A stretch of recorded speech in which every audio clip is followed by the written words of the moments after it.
аймгийн Баян төрсэн 2013 онд Монгол Улсын боловсролын сургуулийн багшийн сургуулийг хөнгөн мөрөглөөр шалгалт төгссөн. 2013-аас 14 оны хичээлийн жилд хүүхдийн цэцэрлэгт багш туслах багшаар ажиллаж байгаа. 2014 оноос багаангийн багшаар ажиллаж байна.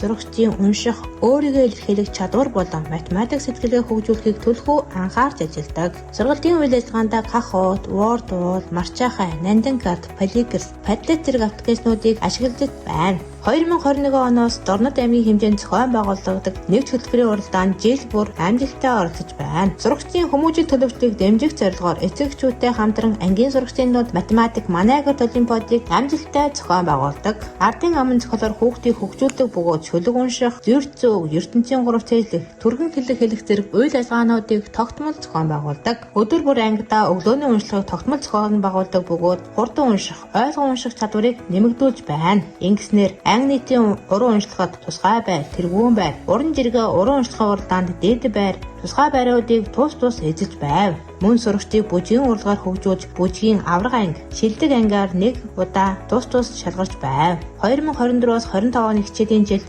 дааж асан ангийнхаа сурагчдын 88%-ийг бүжгийн тэмцээнд хамруулж 2 хамтлаг бүжгээр тус бүр хүрэл медаль хүртв. Суралцсан ашиглыг түгэй төслийг бага ангийн заах харгийн нэгдлээрээ хамтран амжилттай хэрэгжүүлсэн. Сурагчдын сурах хуулийг дэмжиж сургаал өг, зөөр онцлог, ертөнцийн 3 хэл зөвшөөрөх бүх зэргийг хичээл сургалтандаа тогтмол ашигладаг. Үүнийг Дорнод аймгийн 4-р ангийн багш нар группийн багш нартай түгээн дэлгэрүүлэлт хийсэн. Сайн хичээл бүсийн үйлчлэгаанд цэгцтэй ширээ сэдвээр хичээлд туршлагаа түгээн дэлгэрүүлсэн. Мэргэжлийн хөгжлийн бүлгээрээ сургалтын үйл ажиллагаанд ахмад багш нарын оролцоо сэдвт илтгэлийн уралдаанд амжилттай оролцож дэд байр. 2021 онд шилдэг секц, шилдэг заа харгын нэгдэл, 2025 онд мөн шилдэг заа харгын нэгдлэр тус шалгарч байваа. Өөрийн мэдлэг боловсролоо тасралтгүй дээшлүүлж хөгжүүлж байна. 1, 5, 10 жилийн үндсэн сургалтуудаа амжилттай хамрагдсан. Мөн сонголтод зорилттой сургалтуудыг тухай бүр амжилттай судалж байна.